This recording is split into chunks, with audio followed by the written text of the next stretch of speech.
Hi friends, எல்லாரும் எப்படி இருக்கீங்க? நம்ம வீட்டில் இருக்கக்கூடிய பொருட்களை வச்சு சூப்பராக ஈஸியான ஒரு ஸ்வீட் ரெசிபி தான் செய்ய போகிறோம். முதல்ல வந்துட்டு நான் இந்த சேமியா எடுத்திருக்கேன்.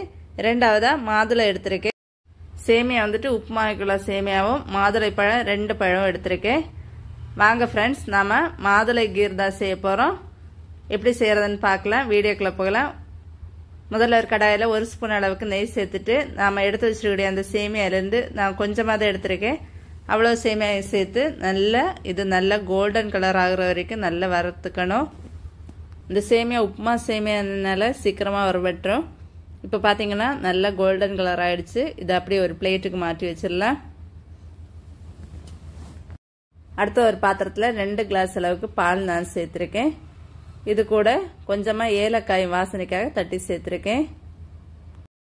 பால் நல்லா கொதிக்க ஆரம்பிச்சிருச்சு. இப்போ நாம் ஏற்கனவே வறுத்து வச்சுருந்த அந்த சேமியாவையும் இதுக்குள்ளே சேர்க்க போகிறோம். சேர்த்து சேமியா ஒரு 10 நிமிஷத்தில் சீக்கிரமாக வெந்துடும். நம்ம நார்மலாக பாயசத்துக்கு எடுக்கிற சேமியா வேகிறதுக்கு கொஞ்சம் கூட டைம் எடுக்கும். ஆனால் இது நம்ம உப்புமா சேமியா யூஸ் பண்ணியிருக்கனால சீக்கிரமாக வெந்துடும். நல்லா வெந்ததுக்கப்புறமா நாம் மாற்றி வச்சிடலாம். இனி நான் எடுத்து வச்சிருக்கக்கூடிய 2 மாதுளை பழங்களோட தோல் நீக்கிட்டு அந்த பழங்களை மட்டும் பிரித்து எடுத்துக்க போகிறேன். மாதுளை பழத்தை 1 by 1 பழங்களை பிரித்து எடுக்கிறது தான் கொஞ்சம் கடினம். மற்றபடி இந்த ரெசிபி செய்கிறது ரொம்ப ஈஸி ஃப்ரெண்ட்ஸ். எல்லா மாதுளைங்களையும் எடுத்து வச்சதுக்கப்புறமா கொஞ்சமாக மாதுளை பழங்களை தனியாக எடுத்து வச்சுக்கிட்டு மீதி இருக்கக்கூடிய பழங்களை மிக்ஸி ஜாரில் போட்டு ஜூஸ் ஆக்கிட்டு அதை நாம் ஒரு அரிப்பை பயன்படுத்தி அரிச்சு எடுத்துக்கலாம். அதிகமாக நான் தண்ணி சேர்த்துக்கல, கொஞ்சமாக மட்டும் லாஸ்ட்டில் தண்ணி சேர்த்து அரிச்சு எடுத்துக்கிட்டேன். அடுத்த ஒரு கடாயில் 2 ஸ்பூன் அளவுக்கு நெய் சேர்த்துக்கிட்டு நெய் சூடானதுமே கொஞ்சமாக முந்திரி, பாதாம், பிஸ்தா இவ்வளோ சேர்த்து நெய்யில் நான் நல்லா வறுத்தெடுக்க போகிறேன். உங்களுக்கு விருப்பம் இருந்தால் இன்னும் அதிகமாக கூட நட்ஸ் சேர்த்துக்கலாம். நம்ம முதல்ல சேர்த்த நட்ஸ் எல்லாம் வறுபட்டதுமே கொஞ்சமாக கிஸ்மிஸ் சேர்த்து நல்லா வறுத்தெடுத்துக்கிட்டேன். இப்போ இது கூட இனிப்புக்காக 1/4 கப் அளவுக்கு மட்டும் சர்க்கரை சேர்த்துருக்கேன். நம்ம சேர்க்குற மாதுளை பழத்துலேயும் இனிப்பு இருக்கும், அதனால் கொஞ்சமாக சேர்த்தா போதும்.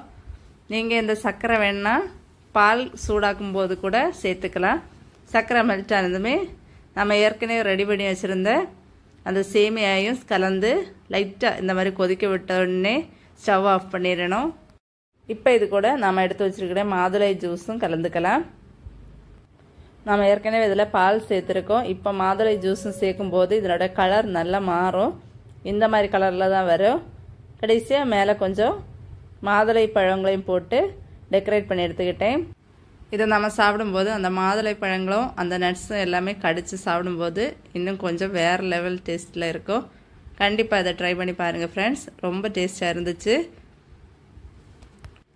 ரொம்ப சீக்கிரமாக இந்த மாதுளை கீர் உங்களாலே உங்கள் வீட்டில் நீங்கள் செஞ்சு சாப்பிட முடியும். கண்டிப்பாக இதை ட்ரை பண்ணி பார்த்துட்டு எப்படி இருந்துன்னு கமெண்டில் சொல்லுங்கள். மறக்காமல் எங்கள் சேனலை சப்ஸ்கிரைப் பண்ணி சப்போர்ட் பண்ணுங்கள் ஃப்ரெண்ட்ஸ். இந்த மாதுளை கீர் நான் சூடோடையே டேஸ்ட் பண்ணி பார்த்தேன். ரொம்ப அருமையாக இருந்து ஃப்ரெண்ட்ஸ்.